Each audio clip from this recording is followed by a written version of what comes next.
Good morning. Welcome to Help the Helpers. And we have a special treat this morning, and I can't wait. I woke up very excited. Um, Barbara Dickinson is going to share with us her memoir about Jane Gendlin. And we're going to get to hear some new things, I think, because we've heard. Some of you knew Gene, some of you know his work intimately, and it's always such fun to experience his people, you know. Um, so we're going to have a wonderful time. And Barbara, thank you so much for coming in and talking to us about Gene during his season. I think of the Christmas season as Gene's season. Welcome. Thank you, Lynn. Thank you, team Help for Helpers. This is a great honor, and I'm not going to stop smiling the whole time because I'm seeing so many friends on the screen. I can't even shout you all out. Um, I think a couple of things it's important to say at the outset. It took me 12 years to write this memoir, and a great deal of focusing and ruminating and a lot of editing. You're going to hear something at the end that is absolutely precious to me because the poem for this session was written by the person that made this memoir possible. She is my friend, my muse, my mentor, my favorite poet, and my editor, Oh, wow. which might not be my favorite because she was um, really good at helping me make this possible. So the other fun thing to say is the two things that Gene and I never talked about were the field of philosophy and the field of psychology. And so I don't really want to make that a caveat at the beginning of this talk because it turns out I do have opinions in those fields. But I'm not a philosopher and I'm not a psychologist, as many of you are. And my role with Gene was this much more practical, how to get business done, how to work with organizations and people. And that's what I'm delighted to share with you is how it was for me working on those things with him. And the last thing I want to say to Lynn's earlier point, I did spend a lot of time with Gene in person in his home. Mm. I didn't spend anywhere near that amount of time with Mary. She would kind of float in and out. She would ask me certain things. It, in my life, it's typical that people will ask me things I probably shouldn't know anything about, but it turns out I do. She had legal questions and they had some financial business that they wanted help with. And it was amazing to be able to work with them on all of those different levels. So what I propose to do today is actually share my memoir with you, is to read some excerpts and, offer you an opportunity to ask questions if you want to, with the understanding that if you ask me questions about philosophy or psychology, it could be hit or miss. And then I have an offering for a breakout room that has to do with what was nearest and dearest to Gene's heart while I was with him. And that was how to spread focusing as widely as we possibly can. So I came up with some questions for you to take in and then go into breakout rooms and be with one another and see what comes. I think what comes from those questions will have a lot to carry forward.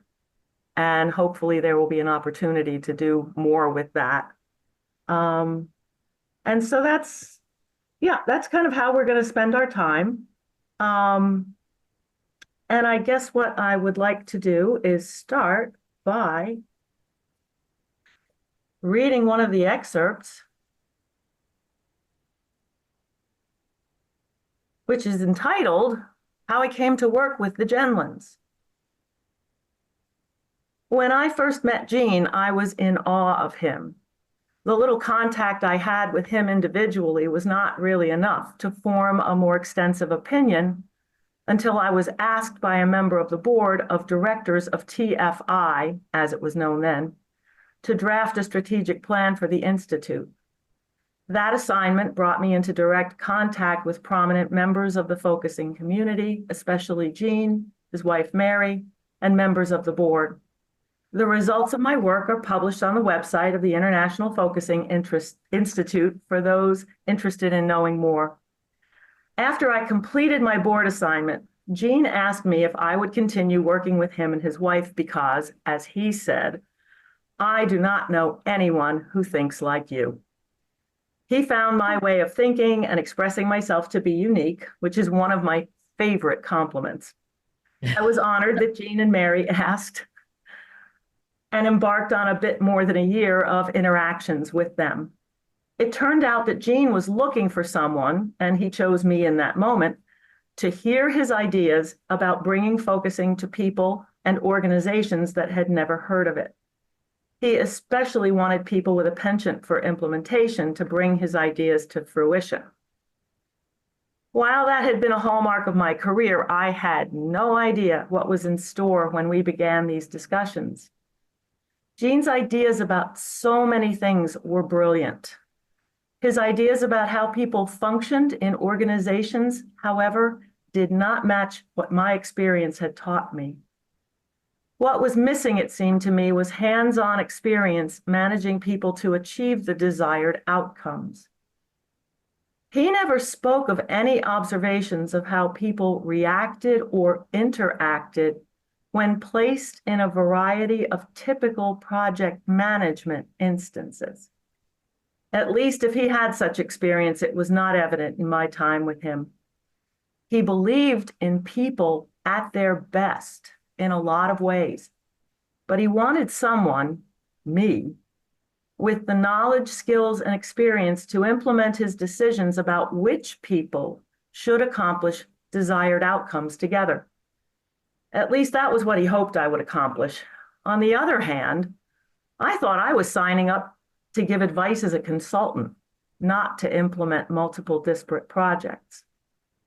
There were three main topics we covered in our conversations that ensued once a week, typically on a Sunday afternoon for about 3 hours.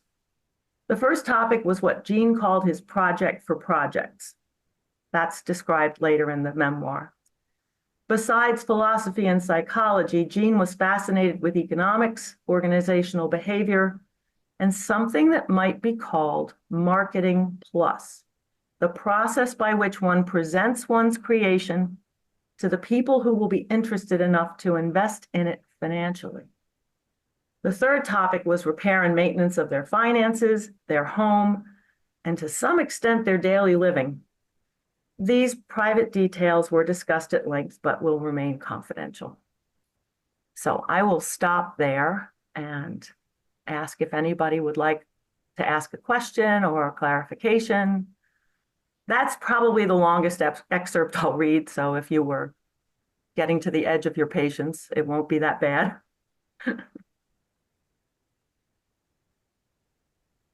I just want to say I can just picture what that was like and picture Gene.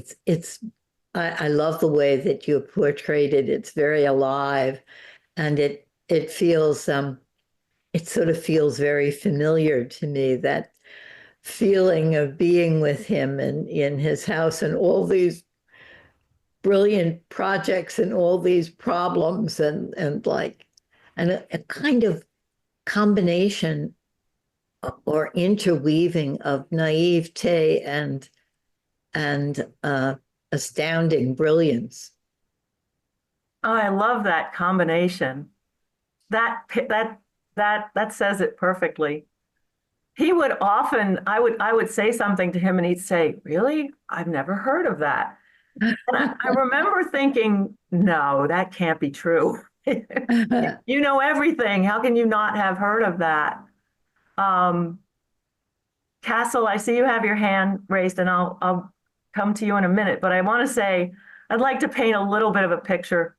Gene had this red overstuffed easy chair, and it sat out on the porch.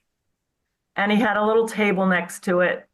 And some of you probably know he smoked. And so, but he didn't smoke in the house, apparently. And so when we focused, that was where we did it, out on the porch on this about 8 foot by 8 foot front of the house.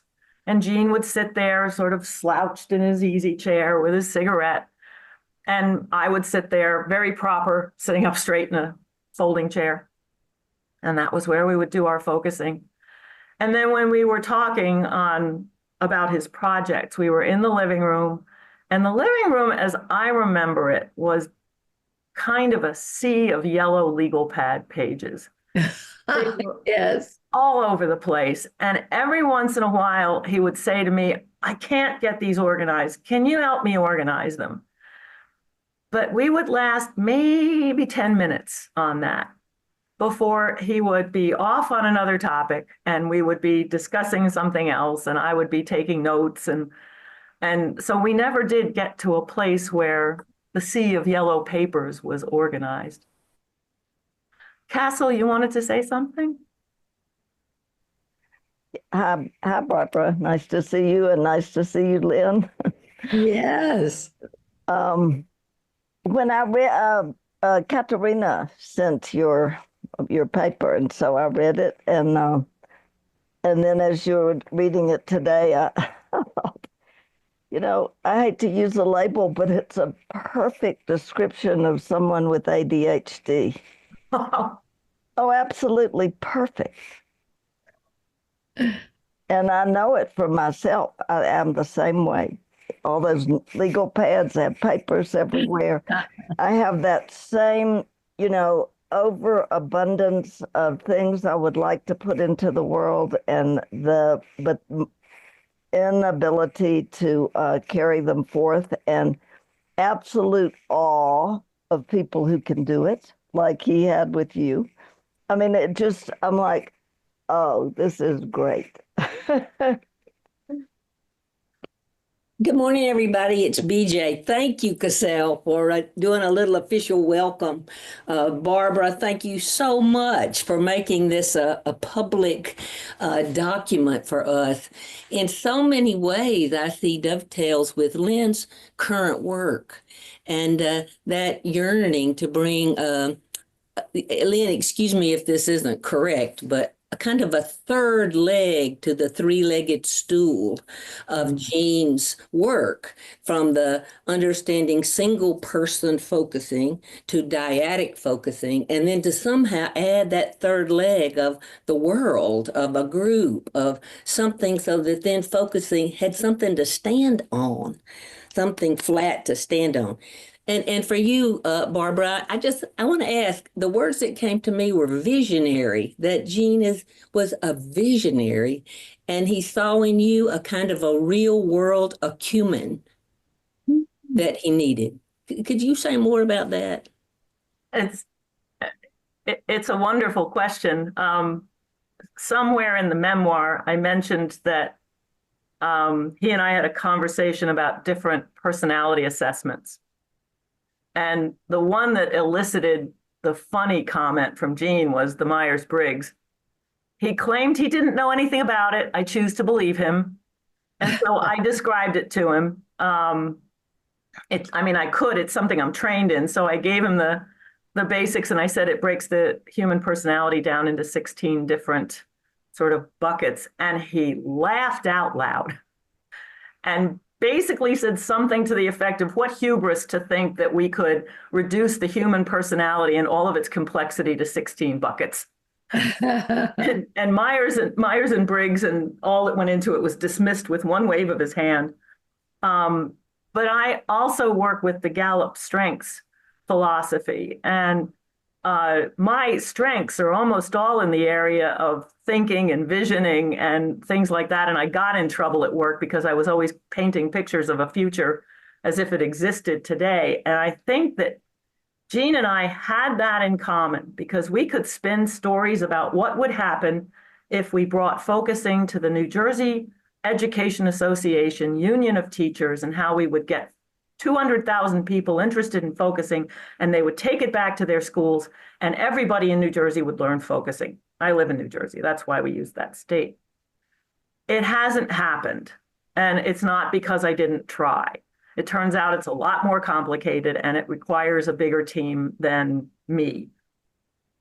But yes, you're absolutely right. Gene saw the future, and he saw it in detail, and he saw it in Technicolor, and he lived in a tremendous amount of frustration because it couldn't become real in front of him in his time. And I think, I mean, one of the things I know about Gene is he collected people. Many of them are on the screen today. I see people that work directly with Gene and that know this about him. He was the most incredible connector of people. And he always had more than one person. It was not just me. There were, I would guess, at least 6 people besides me working directly with him at the time I was there. And so I hypothesized that it was usually that way for Gene.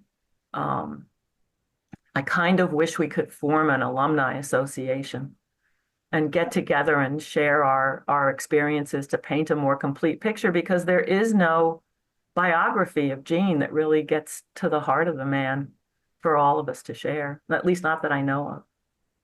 I hope that answered, and BJ left, so. Okay, any more questions or comments? I just wanted to say I wasn't putting him down by saying that I thought he had ADHD. I think Einstein did too. Yeah, so I didn't get a chance to answer. What you said matched my experience perfectly, and probably the issue is that I have a similar brain. So the two of us could go off on tangents in a heartbeat. But I think what I said about Gene partnering with people was his brilliant answer. I think he may have known somehow that about his brain, and he got people to help him, which is one of the best ADHD strategies there is. Yeah. Okay, so if we're finished with questions and comments, I have more excerpts. If you get tired of hearing me read, please let me know, but part of my mission here was to share my memoir. So, Absolutely. So the second excerpt I have is the lessons I learned from Gene. And there's a little introduction to it, and then there's 2 or 3 of the specific lessons. No doubt, Gene Gendlin was a brilliant thinker, philosopher, professor, presenter, writer, therapist, teacher, guide, humorist, and much, much more. How he developed all that out of what he lived, from Nazi occupation of his native Austria, flight to the US, education, 2 marriages, 3 children, professorship in a major university, founder of an institute, and leader of a movement would be an astonishing story. Gene is famous among philosophers and their students for his groundbreaking philosophy of the implicit. The idea that everything is implicit seems to me how he came to understand so deeply the human process of focusing. He said early and often that focusing is not something anyone developed or invented. It's a natural process all humans do from birth. We come into this world with an inherent understanding that something is implied in every moment of living. Think about a baby. Crying is implied by a hunger pang, or feeling cold, or wet, or left alone too long. Even more fundamentally, exhaling is implied by inhaling, and so on. Gene's understanding of this and his way of communicating it to the rest of us are his enduring gifts to humanity. Everything else seems to flow from there, at least for me. What follows are all the gems Gene offered during our time together. Some of them are well known in the global focusing community, while some of them may only have been heard by me. Either way, I'd like to share them here, both for posterity and to paint the most complete picture I can from my time with Gene. I know that in this audience, everything I just said is pretty well known, but I wanted to emphasize it anyway, because I very much want Gene to be understood by people who don't know focusing and don't know his philosophy. And so I hope that some of what I've written in this memoir does that job of opening it up to people who aren't part of our community, who aren't already students of his philosophy. I'll go on and read the first lesson, and then I'll pause for questions. This one is called Write Everything, and then on writing, Gene said, write everything you want to write, and then go back and take out every word you don't absolutely need to make your point. This is wisdom he conveyed to many, not just me, but it has stood me in good stead ever since I first heard him say it. I sometimes wonder if he used this wisdom in his own writing. It seems a heavy responsibility for a philosopher, someone who writes about complex, sometimes obscure, often esoteric topics. I've also noticed that for fiction writers, it is not necessarily the wisdom they should follow. They're writing for mood, sometimes nuance or foreshadowing, sometimes in the idiom of a particular period.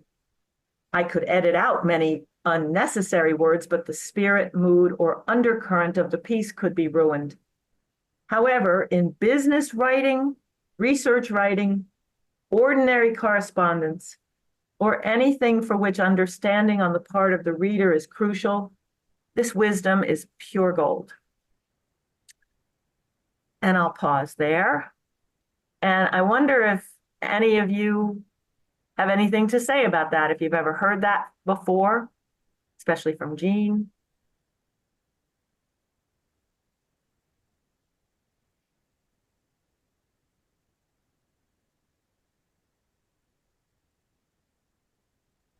Wow. On the elements of style, Strunk and Weiss, they omit needless words.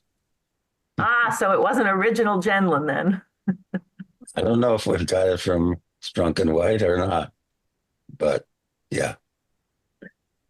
Okay, thanks, Charles.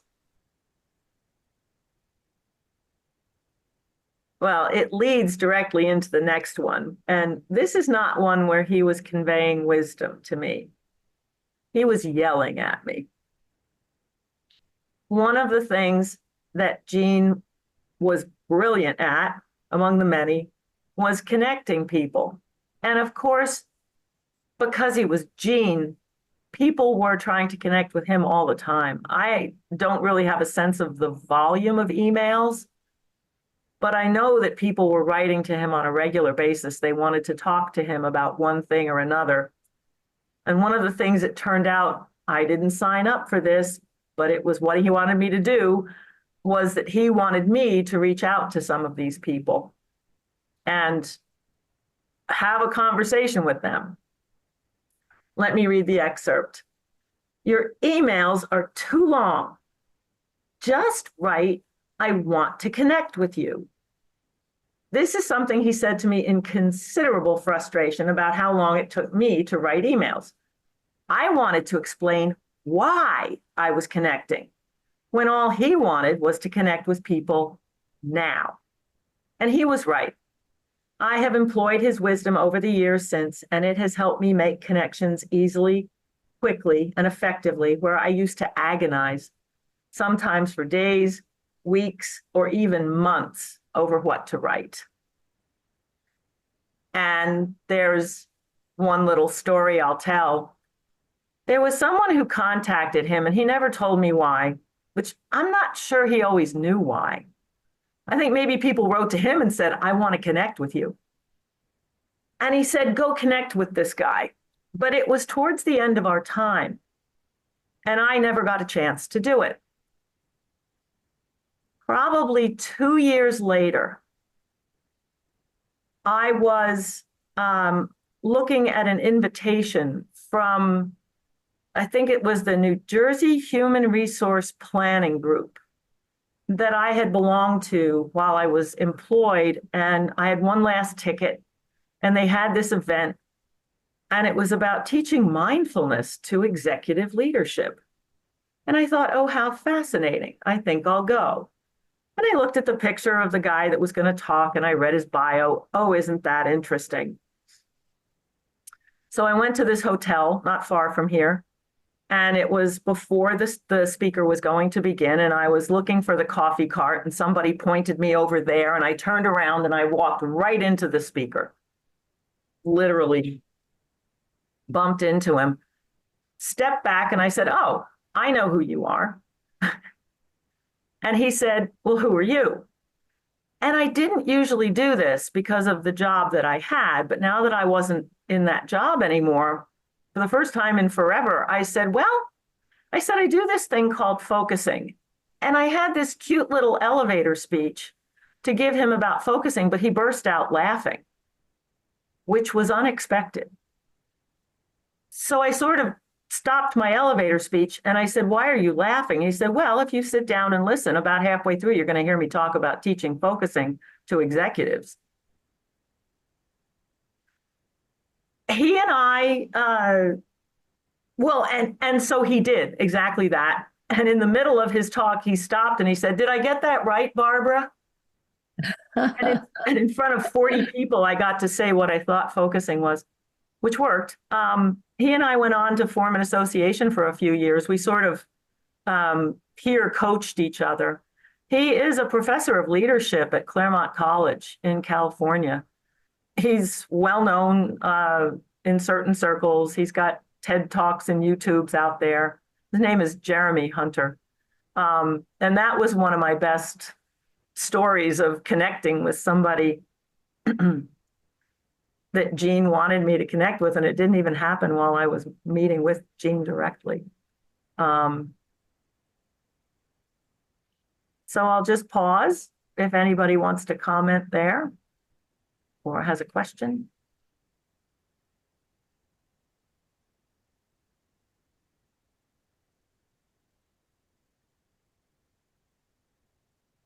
Dorothy? You're muted. I have a question that might be very elementary, but I'm not a long-time focuser, and I always wondered what it is about, like Gene discovering the implicit.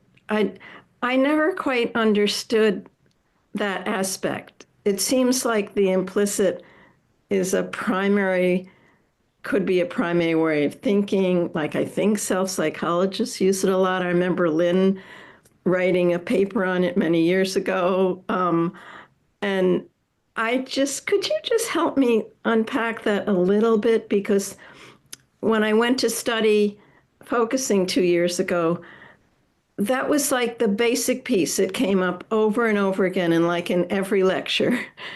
And I just want to get a better understanding of, it's like, not to discredit in any way, I just don't understand that, like, Gene is the founder of the implicit, is what comes across. Does that make sense? Does the question make sense? Your question makes a lot of sense to me. I think I have the same one, and I have to say there's at least one person, if not two or three on the screen, that know a lot more than I do. And I wonder if there's somebody here who would like to comment on Dorothy's question. Charles, please. The way I understand it is nothing just is. There's always more. There's a more. And the more is what's implicit in the is. So you in this moment are here, Dorothy, but there's more to you. And that more is coming all the time. So there's an implying of that more that is unfolding and can continue to unfold. And so that we don't, because Gene hated the word is. It's static. It doesn't move. It doesn't grow. It doesn't develop. So the implicit is the forward movement that is coming and wants to live and go forward. That's my best explanation. Charles, did you say Gene hated the word is, I-S? Yes. Okay. He said, I think he called it, didn't he call it a dirty word? Yeah, I could tell that story. If it fits right with what you're saying, Charles.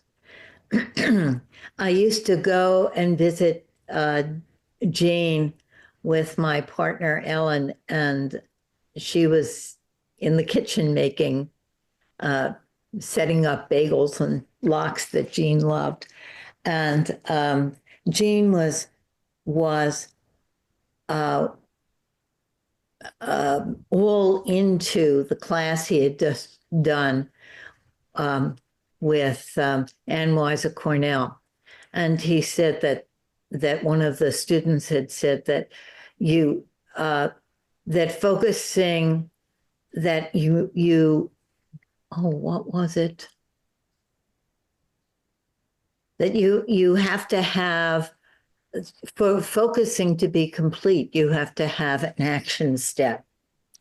Um, and Jean was saying, yes, an action step is important, but that you should have it is a bad word.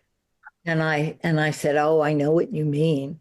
That, and then we got into this silly thing of saying to each other all the bad words, like entitled is a bad word. Um, all of the words that have a kind of oppression in them. And then he said, well, is a bad word. And just then my partner walks in and we're laughing together. And she said, what is wrong with you people?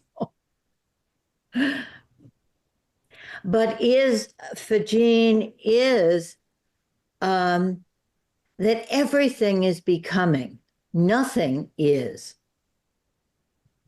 in the sense that it just, Or nothing just is, right? nothing just is, yes. Dorothy? You can't say a person is a borderline.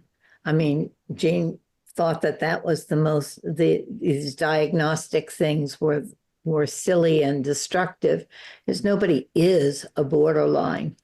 They may experience some of the troubles that are grouped in this category, but you aren't anything that's this thing.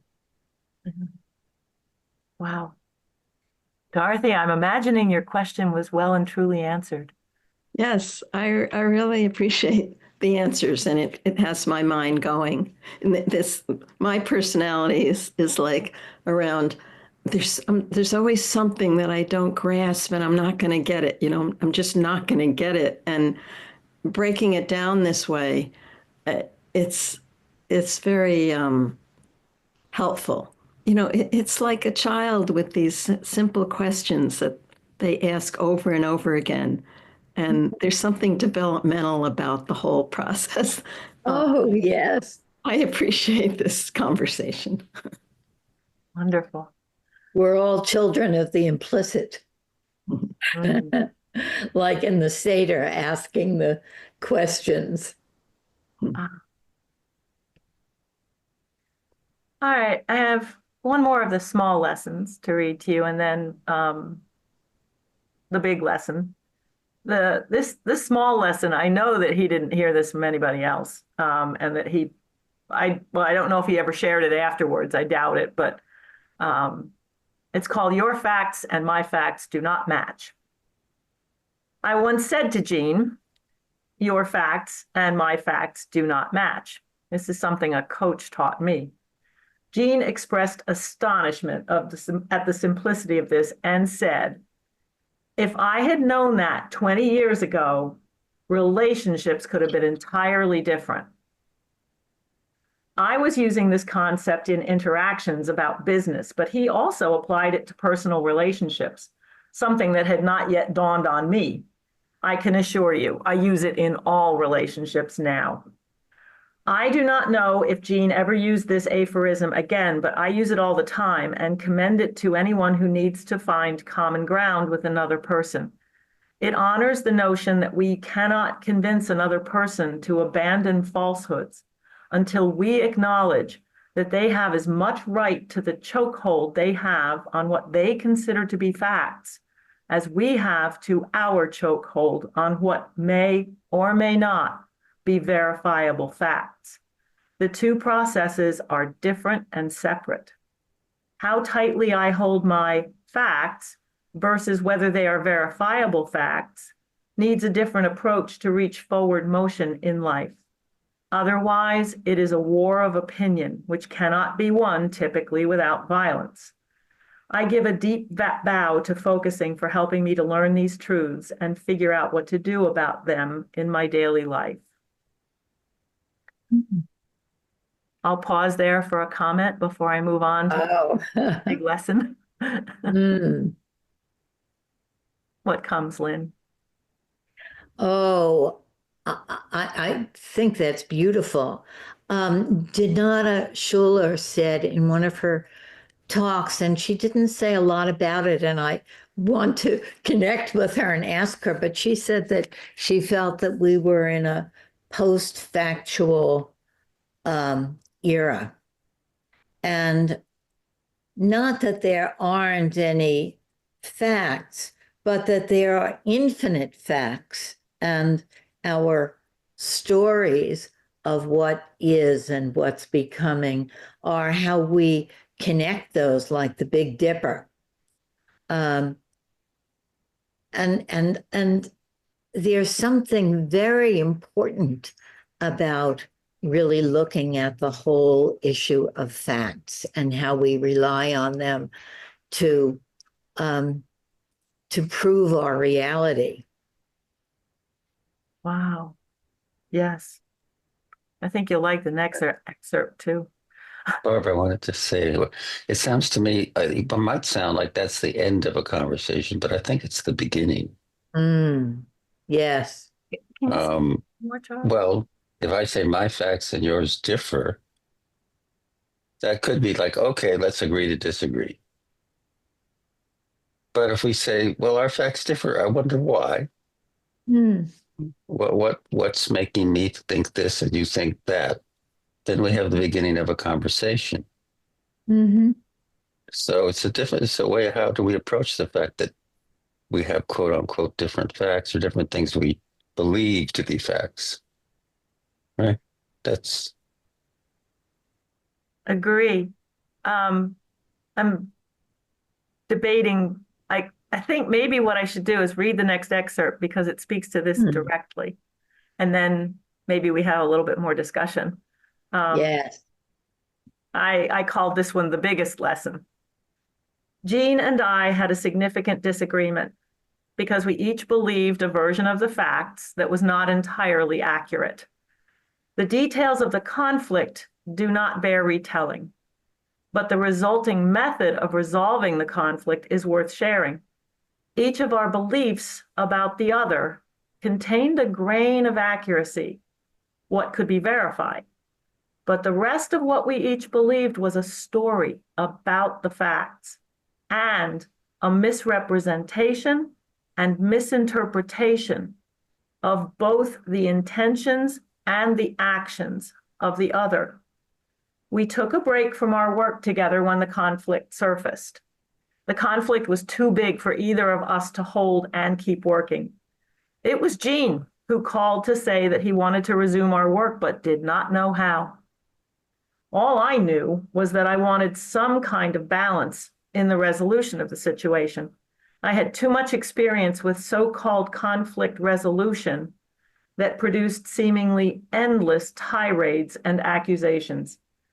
I suggested we limit our exchange to one sentence each. Clarification was acceptable, but no paragraphs. He agreed.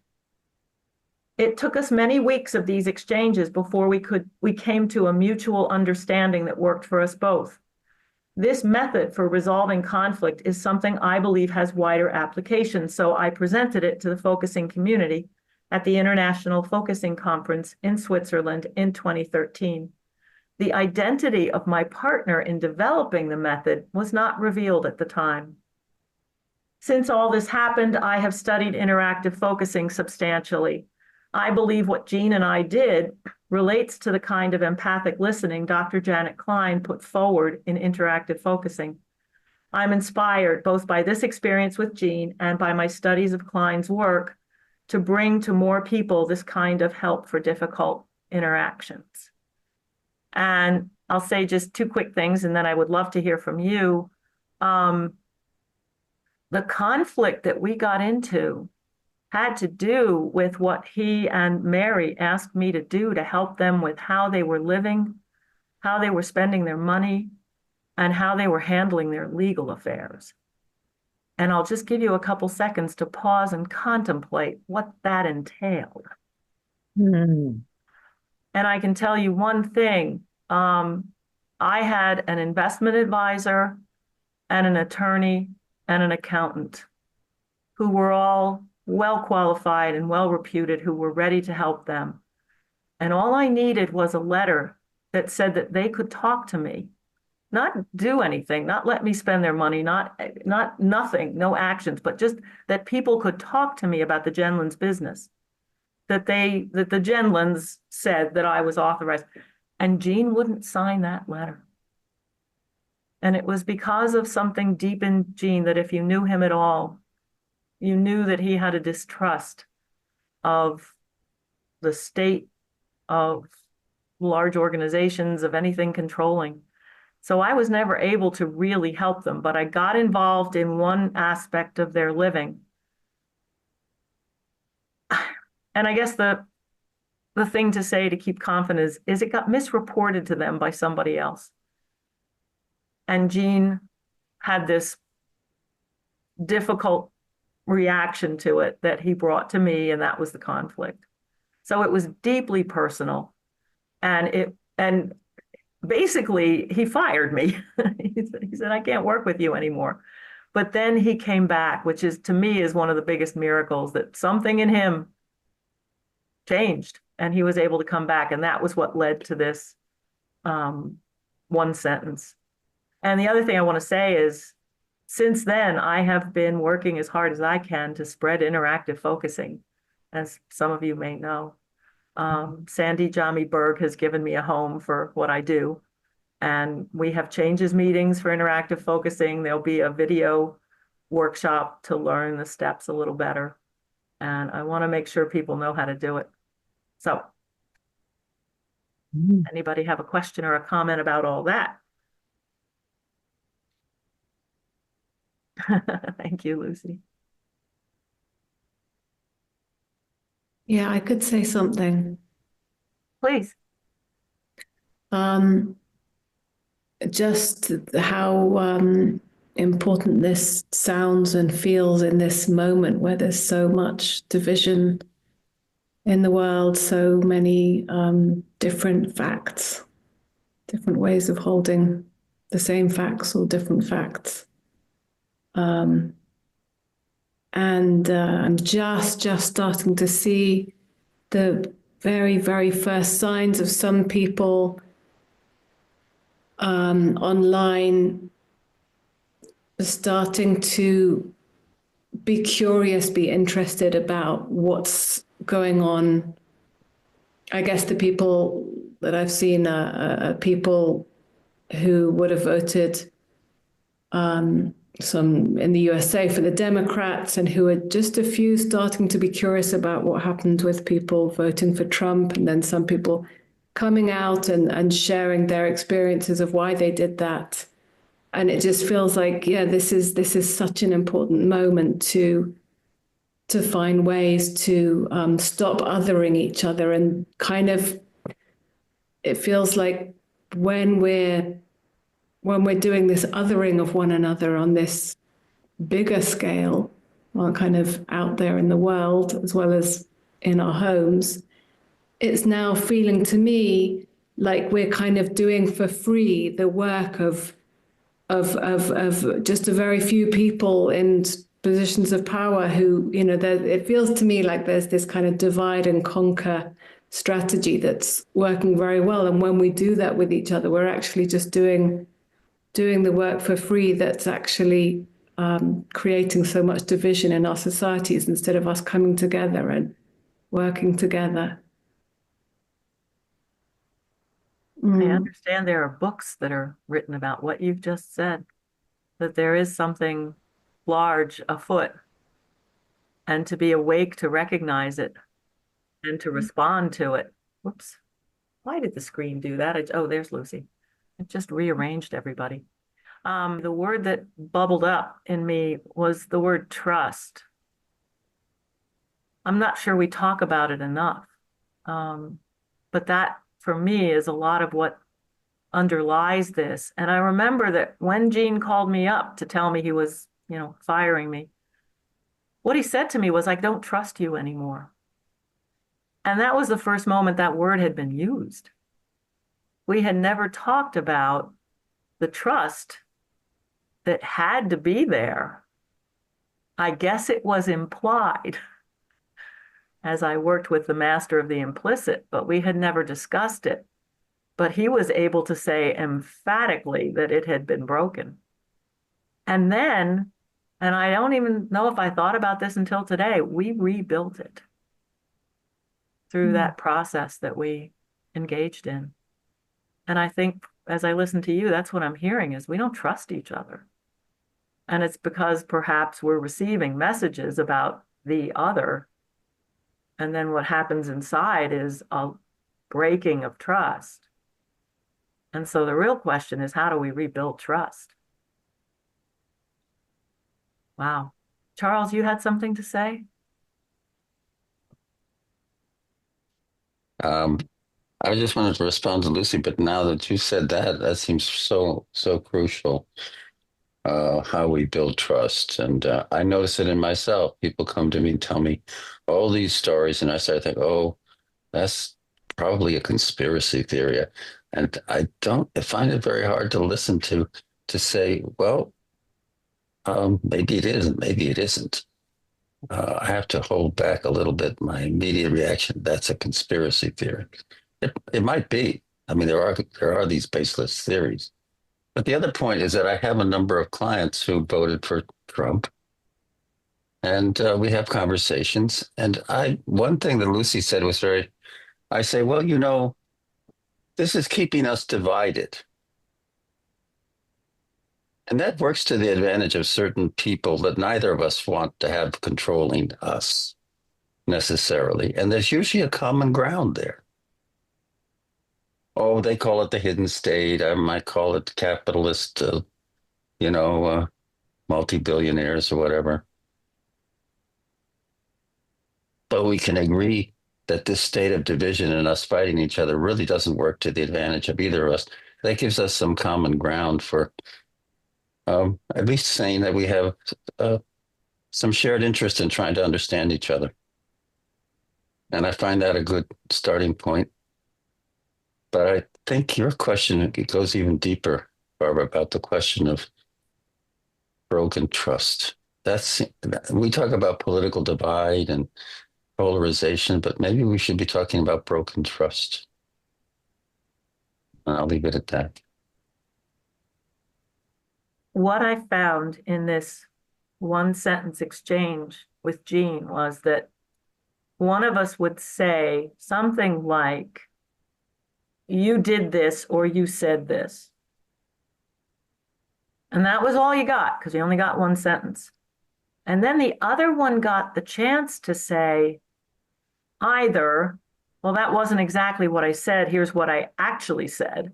Because in some parts of this conflict, there were other people talking to Gene. There wasn't anybody else talking to me, but he was getting versions of this from some other people. And I got to say, well, this is what I actually said. Or the other person got to say, this is what I intended. And whatever it was that had been said or done that had caused the so-called offense got contextualized in a different way than what the other person was thinking, was believing. And because it was just one sentence, it created the space to be able to consider what you were hearing from the other person. You weren't, and the other thing I think we were both inherently good at, because Gene is Gene and I'm a focuser, was not jumping to what am I going to answer to that person when he's done speaking. So we were able to pause, take in what we had heard about the other person's intention or the other person's real meaning. And I think that was what helped us rebuild the trust, because we went on to work for some months after that. Okay, so I'm at a decision point here. The time is okay. I would like to offer you about 15 minutes in breakout rooms. And Christine, I was thinking, we're not going to put them in the breakout rooms yet, but I was thinking of maybe 3 people per room. And if you have 15 minutes in a room, you have about 5 minutes each. And what I was going to do was offer an attunement after I read this last excerpt, but I'm thinking maybe the excerpt might be the attunement itself. The last excerpt was about Gene's big topic, which was, he liked to call it how to create a buzz for focusing. He also liked the marketing term sticky, how to make focusing sticky. And we talked about this at great length. We came up with a bunch of ideas and plans. One of his big things was you had to get focusing in front of national associations. So for example, if you teach focusing to teachers, they'll use it for themselves. They might use it in their classrooms, but that's where it ends. But if you teach focusing to a school superintendent, then that school superintendent might trickle it down into his or her entire school network. And if you teach it to the National Association of School Superintendents, then you've got stickiness. That was his theory. And I don't think he was wrong. I think he was right. I think that it's going to require a lot of resources to make something like that happen, because I probably ought to write up my experience with New Jersey. It didn't. I couldn't make it work. But I still don't think he's wrong. So I wrote about this in the memoir, and I'd like to read that to you. But I think if I read that to you and I offer you the questions I had in mind for you to consider in a breakout room, I don't have to go through a whole attunement, and that'll keep us on time. So this is creating a buzz about focusing. Gene understood that the term focusing, as it means the practice he developed, had and still has a troubled place in the vernacular. He said to me on more than one occasion that focusing did not have to be called focusing.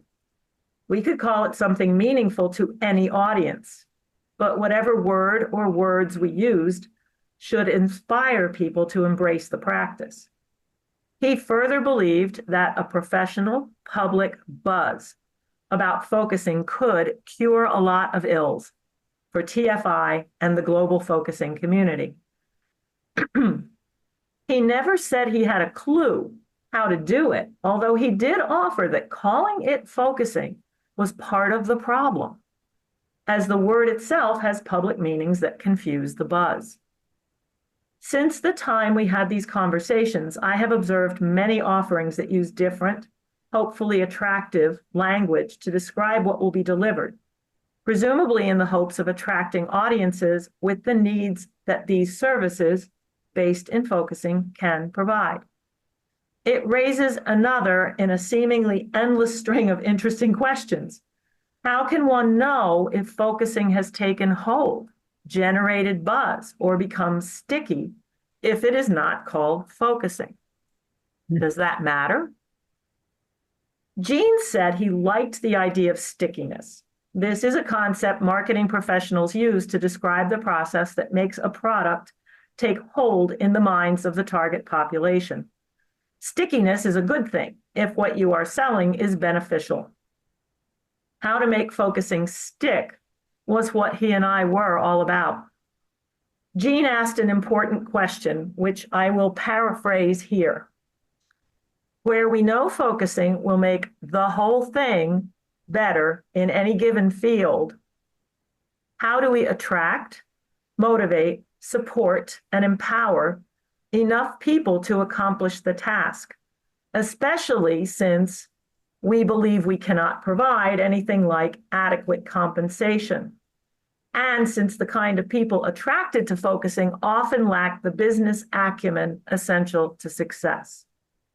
A long-winded question for sure, but it goes straight to the heart of the difficulties of marketing focusing. I encountered several people who espoused the view that marketing was something ethically suspect. Personally, I wonder if principles, concepts, and practices of marketing eluded at least some of them, and it was easier to challenge the ethics of the profession than it was to dive in, learn more, and apply what one has learned. There is much to be learned, and there are many benefits to running a carefully considered and constructed marketing campaign. Might focusing have thrived more than it does? Gene had a mentality of, if we build it, they will come. Although his version seemed more like, if we tell them about it, they will want to have it for their own. In my opinion, Gene's mentality was not wrong, but for all his creativity, for all he created an entire philosophy and a human development practice, unique among the massive ideas. For all that, his vision about making focusing stick seemed limited.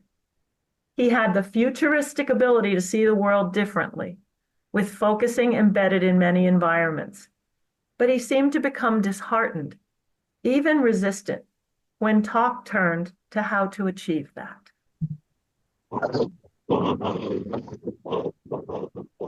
Anybody care to share something that surprised them? Changed my life. I'm now changing careers from psychologist to professional focusing marketer. Oh. I got very excited and stimulated. Okay, that is at the top of my never expected to hear that list. And I always wondered, Liz, are you sarcastic or do you mean it? I'm always both, Charles. Why pick one when you can do both at the same time? All right, got it. Good No, I answer. was thinking about, yes, it's impossible to bring a program like focusing to a school system. But on the other pole, you have somebody like Ann Weiser Cornell, who probably hired professionals, who has a website that looks like she's selling you mortgages. And just like any ad or marketing campaign, it exactly parallels, selling cars or something. No, that's a bad example. What she's selling is the relieving of suffering. She'll say, do you have a problem that you just can't solve? Are you suffering from, it could be for eczema cream, but it's, and then, but she won't tell you the answer until you scroll some more. Do you find it? You have to keep scrolling. She builds up the tension. I'm sure she paid somebody to do this. I can't believe, it's a profession, and then finally, this is the answer, and then she gives things like conflicts, special names, tangles. So that's another thing you talked about, that focusing, it's too generic. It's about ADHD. It's about all, right? Then focusing is hard if you actually try. What is a felt sense? What is a body? You have to make it easy. You have, so there are these principles. If we had, MBAs instead of whatever our degrees are, this would be simple stuff to us, right? But we're just not in that world. Artists hire representatives to bring their work to the galleries. They don't necessarily do it themselves. So I think that anyway, I decided that that's going to be my new profession in my retirement. Liz, I want to get to know you much better. You just said it all brilliantly. I will tell you, because in a moment of the most perfect casting I've ever experienced, Robert Lee and Ann Weiser Cornell were my certification team when I went to the week long. And somewhere in that process and explained that indeed it was a marketing professional that she teamed up with in some way. And he taught her, you ask 3 questions that get at the heart of what people want and need. And then your answer is, and I've got the answer for you, whatever your product is. And it was, they were talking about focusing, of course. I can't tell you how many people I've talked that to. And in fact, it's what inspired the questions I asked you today, is what need does focusing fulfill? What does it offer that somebody wants? So yeah, you've got it exactly right. I'm not going to spend much more of my wild and precious life on the question of why so few people in the focusing community want to get into marketing or want to find someone who is, to your point, partner with someone who is an expert in it. And whether that means they hire a consultant or a service, or they make friends with somebody, or they buy somebody coffee, doesn't matter. But this business of seeing marketing as something evil I don't understand, but then I operate in a whole different headspace than a lot of people. So thank you very much for that. Wow. I think it's, most of us operate in a different headspace, but then we're frustrated. Mm. It's hard to sell an idea. It's hard to sell an idea that, as people have pointed out, is associated with other things such as ADHD. Focusing is too common a word in the language and means too many things. And then also when you try to do it, it's often very difficult. You don't know what a felt sense really is. Mm-hmm. So that's another, I think, an idea there is that you have to make it easier. Well, and there are a lot of us in our community who are very attached to focusing. It has to be focusing. Well, okay. And I don't disagree with that because of brand name recognition. If you stop calling it focusing, then how in the world can you figure out if that's what people are learning? It's a problem. I would love to see a group form that wanted to say something wise about this. Barbara, I just have to interrupt. Liz, you did such a great job of summarizing Ann Weiser Cornell's program.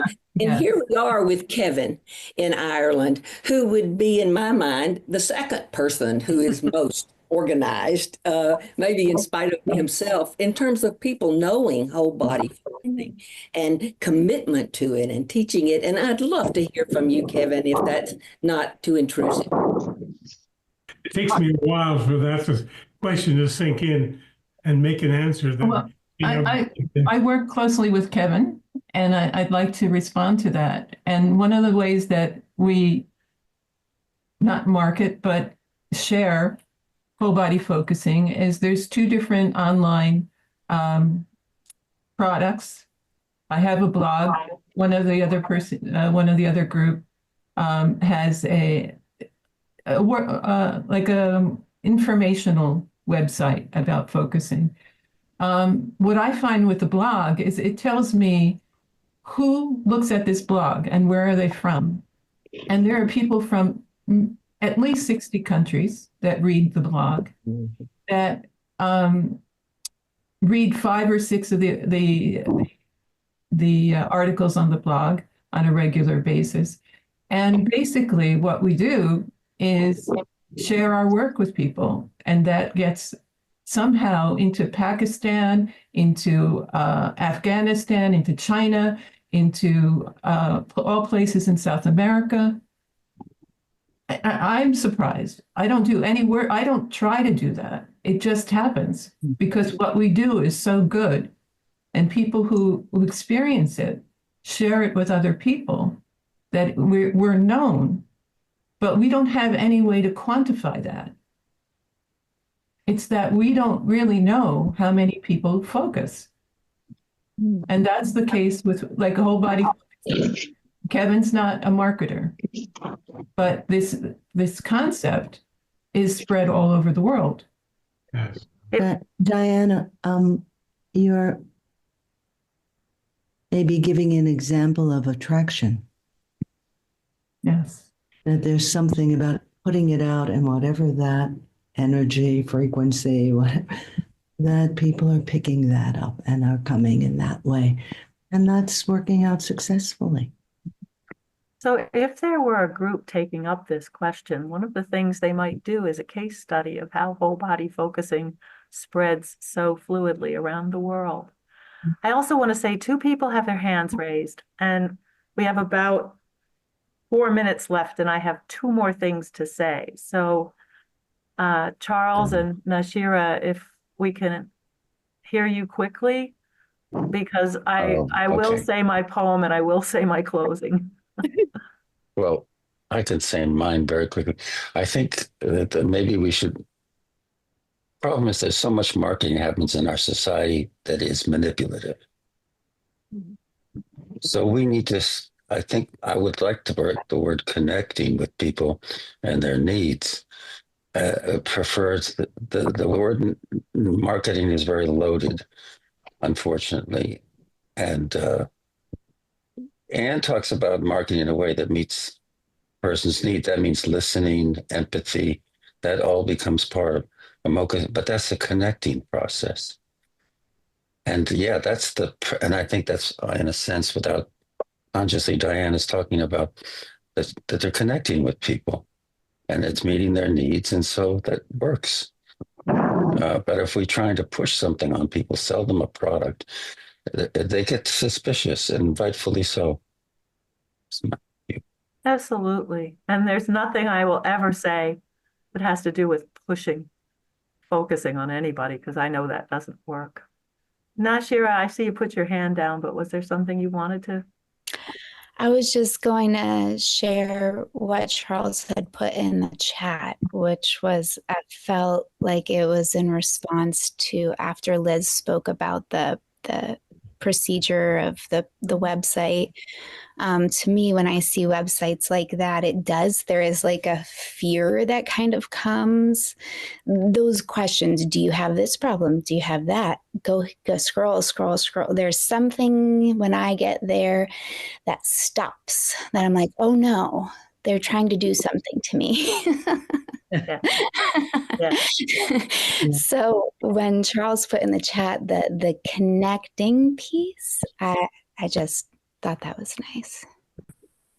I am reminded of what Gene said about the Myers-Briggs assessment. The hubris to think that the variety and complexity of humanity could be reduced to 16 buckets.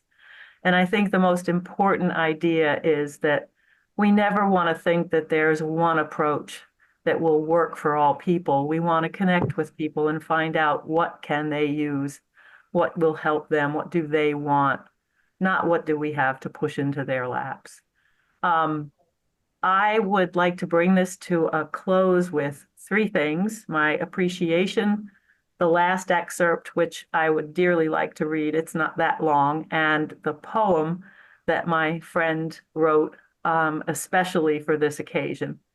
And I know you all saw it in the invitation, but I've been waiting to read it out loud to you. Oh, good. We want that. I would like to thank Help for Helpers, Lynn, and your team for this opportunity. This is incredible. I said in the beginning, it took me 12 years to get here, and it's absolutely a labor of love, and to be honored in this space is just amazing to me. Of course, I want you to come back. Wow.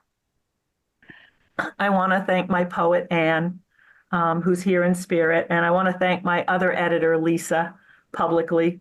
She has helped me get much more than this memoir out. And I want to thank Ann Weiser Cornell and Peter Afford for the wonderful reviews that they gave of the memoir. And there are lovely comments on YouTube. And this has been just cool. And I want to especially thank Sandy Jahmi Burg, because she has given my work a home on her Learn Focusing website. And that is, as they say, all there is to marketing. I have a place I can point you to and say, there's where it is. So in closing, it's time to bring this to a close. As I have said before, my fondest hope is that readers will find in this work some inspiration to move one of their own ideas forward, or to take one of Gene's ideas and actualize it. Gene was always clear that he wanted to make focusing as freely available as possible. There is, of course, an inherent conflict because people must make a living. I believe Gene would be perfectly happy to see people make a living from the implementation of any of his ideas. I believe that is the biggest reason he never wanted to trademark focusing or any other terminology that would describe the method that could be trademarked, so that it could be used as widely as possible. Others who spent more time with him than me could likely speak in more detail to that point. The conclusion of this memoir is taken from the movie Toy Story, To Infinity and Beyond. The ideas Gene and I discussed, organized, pored over, planned, schemed, and dreamed can take us to wonderful and in many cases unimagined places, infinity and beyond. For as long as I live, I will be grateful for all the time with Gene, the good, the bad, the challenging, and the inspiring. With this memoir, I hope that the ideas he and I discussed will take on a life of their own, maybe even long after my life is over. And this is my friend's poem, which is entitled Gendlin. The blonde lady blinks. The man slowly unfolds a transatlantic timetable. The train conductor sighs. Winter 1938, and the doctor of chemistry guides wife and child onto narrow footpaths, careening trolleys, and crowded double-deckers, far from their Vienna home, to Holland, where no blood-red tulip yet blooms. Let's go this way. We cannot stay here. Finish your bread. His son eyes officers in black-belted uniforms that his father's certitude avoids, and bystanders, shopkeepers, tellers, seemingly harmless, but not. Poppy, Poppy, how do you know? Der Sinn. A radiant map nudges this way, not that. Trust the bareheaded elder, not the aproned girl. Eugene, listen to me. You must discover your cartography. The boy will look back to that moment on the immaculate deck of the SS Paris, and he will feel loved, safe, his father patting his shoulder, his mother's nod, three enchanted by the infinite, artful horizon and beyond, unseen, a new world, the felt sense. Wow. Oh, thank you. That answers Dorothy's question also. It's beautiful. Thank you. Thank you so very much. And thank all of you. And we'll have a new kind of marketing now that isn't called marketing. Bye-bye now. See you next week. Hi, everybody.